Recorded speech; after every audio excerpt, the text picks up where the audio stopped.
नमस्कार, मैं हूं आपके साथ श्रेया राज और आप देख रहे हैं न्यूज़ वॉच इंडिया। हरियाणा के सरकारी स्कूलों के लिए आज एक ऐसी घोषणा हुई है जो आने वाले समय में शिक्षा व्यवस्था की तस्वीर बदल सकती है। जरा सोचिए, अगर किसी सरकारी स्कूल को बेहतरीन काम करने पर पूरे 10 लाख रुपए का इनाम मिले और छोटे छोटे विकास कार्यों के लिए अलग से खर्च करने की आजादी भी मिल जाए, तो क्या सरकारी स्कूल पहले से बेहतर नहीं बनेंगे? यही बड़ा फैसला लिया है हरियाणा के मुख्यमंत्री नायब सिंह सैनी ने। तो आखिर क्या है पूरा मामला, किसे मिलेगा 10 लाख रुपए, कैसे होगा चयन और स्कूलों को क्या क्या नई शक्तियां दी गई है, आइए जानते हैं पूरी खबर। सबसे पहले सबसे बड़ी घोषणा, अब हर ब्लॉक में सबसे अच्छा प्रदर्शन करने वाली विद्यालय प्रबंधन समिति यानी स्कूल मैनेजमेंट कमेटी को 10 लाख रुपए की प्रोत्साहन राशि दी जाएगी। लेकिन ध्यान रहे, ये पैसा किसी व्यक्ति को नहीं मिलेगा, ये पूरी राशि स्कूल के विकास पर खर्च होगी। यानी बेहतर कक्षाएं, नई सुविधाएं, बच्चों के लिए जरूरी संसाधन और स्कूल को मजबूत बनाने में इसका इस्तेमाल किया जाएगा। अब सवाल उठता है कि आखिर सबसे अच्छी समिति का चयन कैसे होगा। इसके लिए मुख्यमंत्री ने एक नया डिजिटल प्लेटफॉर्म लॉन्च किया है जिसका नाम है सच पोर्टल। इसी पोर्टल के जरिए स्कूलों और विद्यालय प्रबंधन समितियों के काम का मूल्यांकन किया जाएगा। यानी पूरी प्रक्रिया पारदर्शी होगी और बेहतर काम करने वालों को ही सम्मान मिलेगा।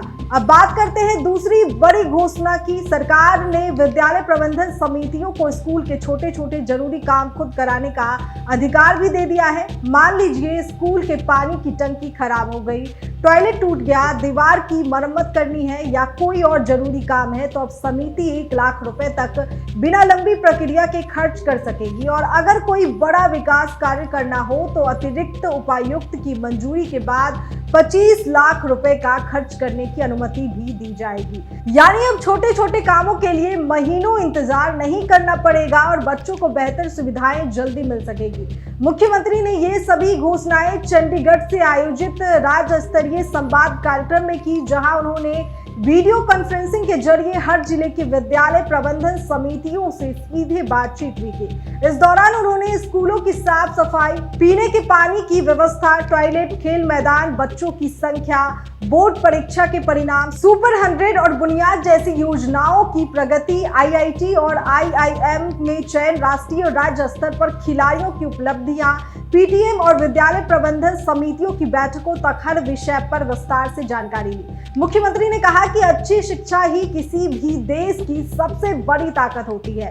उन्होंने विद्यालय प्रबंधन समितियों से अपील की कि वे अपनी जिम्मेदारी पूरी ईमानदारी से निभाएं और स्कूलों का ऐसा माहौल बनाए जहां बच्चों को गुणवत्तापूर्ण शिक्षा के साथ अच्छे संस्कार भी मिले।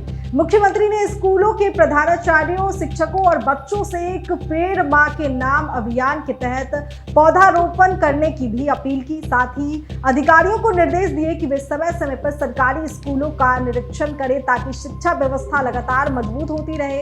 इस कार्यक्रम में शिक्षा मंत्री महिपाल टाडा ने भी विद्यालय प्रबंधन समितियों की भूमिका को बेहद अहम बताया। उन्होंने कहा कि सरकारी स्कूलों में बच्चों का दाखिला बढ़ाने, स्कूलों की समस्याओं को पहचानने और उनके समाधान में समाज की भागीदारी बहुत जरूरी है। उन्होंने इस साल सरकारी स्कूलों के शानदार बोर्ड परीक्षा परिणाम पर विद्यार्थियों, शिक्षकों, प्रधानाचार्यों और शिक्षा विभाग के अधिकारियों की भी खुलकर सराहना की। दोस्तों, अगर इन घोषणाओं को सही तरीके से जमीन पर लागू किया गया तो आने वाले समय में हरियाणा के सरकारी स्कूलों की तस्वीर और तकदीर दोनों बदल सकती है। अब आपकी क्या राय है? क्या हर ब्लॉक में बेस्ट स्कूल को 10 लाख रुपए देने का फैसला सरकारी शिक्षा को मजबूत बनाएगा? क्या विद्यालय प्रबंधन समितियों को अधिक अधिकार मिलने चाहिए? आपकी राय हमें नीचे कमेंट बॉक्स में जरूर बताएं। अब बात करते हैं पंजाब की। पंजाब में नशे के खिलाफ चल रही लड़ाई में अब एक बड़ा मुकाम हासिल कर लिया है। पंजाब पुलिस ने युद्ध नशा विरुद्ध अभियान को 500 दिन पूरे हो चुके हैं और इस दौरान पुलिस ने ऐसे आंकड़े पेश किए हैं जो हर किसी का ध्यान खींच रहे हैं। तो आखिर इन 500 दिनों में क्या क्या हुआ, कितने तस्कर पकड़े गए, कितनी संपत्तियां जब्त हुई और आखिर पंजाब पुलिस आगे क्या करने जा रही है, आइए जानते हैं आसान भाषा में पूरी खबर। पंजाब के डीजीपी गौरव यादव ने बताया कि यह अभियान राज्य के इतिहास में नशा तस्करों के खिलाफ चलाए गए सबसे बड़े अभियानों में से एक है। इस अभियान की सफलता 3 मजबूत आधारों पर टिकी है: सख्त कानूनी कार्रवाई, जनता की भागीदारी और लगातार जागरूकता अभियान।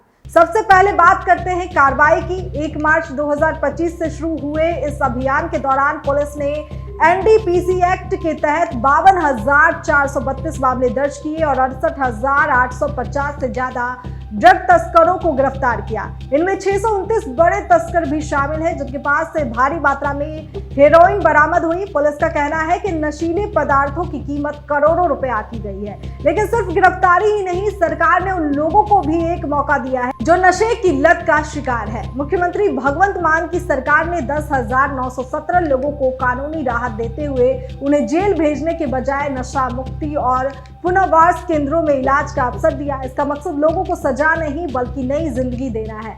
अब बात करते हैं ड्रग्स माफिया की कमाई पर सबसे बड़े वार की। पंजाब पुलिस ने नशे के कारोबार से बनाई गई 319 करोड़ रुपए से ज्यादा की संपत्तियां जब्त की है। इतना ही नहीं, अवैध कमाई से सरकारी जमीन पर बनाए गए कई अवैध निर्माण भी गिरा दिए गए। पुलिस का साफ संदेश है, नशे का कारोबार करने वालों की न सिर्फ गिरफ्तारी होगी बल्कि उनकी अवैध कमाई भी नहीं बचेगी।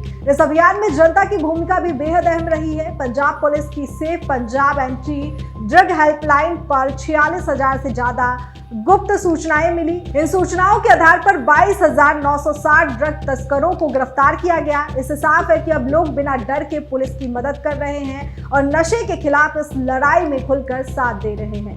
डीजीपी गौरव यादव ने एक और बड़ी उपलब्धि का जिक्र किया। उन्होंने बताया एनडीपीएस मामले में पंजाब को 2 सिद्धि दर 89% है, जो देश में सबसे अधिक मानी जा रही है। इसका मतलब है कि मजबूत जांच और पुख्ता सबूतों के कारण ज्यादातर आरोपी अदालत में दोषी साबित हो रहे हैं। पुलिस गांव-गांव तक अपनी पहुंच भी मजबूत कर रही है। 24,000 से ज्यादा ग्राम रक्षा समितियां और 1.25 लाख से अधिक सदस्य संदिग्ध गतिविधियों की जानकारी पुलिस तक पहुंचने में मदद कर रहे हैं। इसके अलावा स्कूलों, कॉलेजों, सामाजिक संगठनों और युवाओं के साथ मिलकर नशे के खिलाफ जागरूकता अभियान, खेल प्रतियोगिताएं और जनसभाएं भी लगातार आयोजित की जा रही है। दोस्तों, 500 दिन पूरे होने एक बड़ी उपलब्धि जरूर है, लेकिन पंजाब पुलिस का कहना है कि ये अंत नहीं बल्कि नशा मुक्त पंजाब की दिशा में एक और मजबूत कदम है। आने वाले समय में पुलिस ड्रग सिंडिकेट पर और सख्त कार्रवाई करेगी, तस्करी के नेटवर्क को पूरी तरह तोड़ने की कोशिश करेगी और जनता के सहयोग से इस अभियान को और तेज बनाएगी। अब सवाल आपसे, क्या आपको लगता है कि केवल पुलिस कार्रवाई से नशे की समस्या खत्म हो सकती है या समाज और परिवार की भागीदारी भी उतनी ही जरूरी है? अपनी राय हमें कमेंट बॉक्स में जरूर बताएं।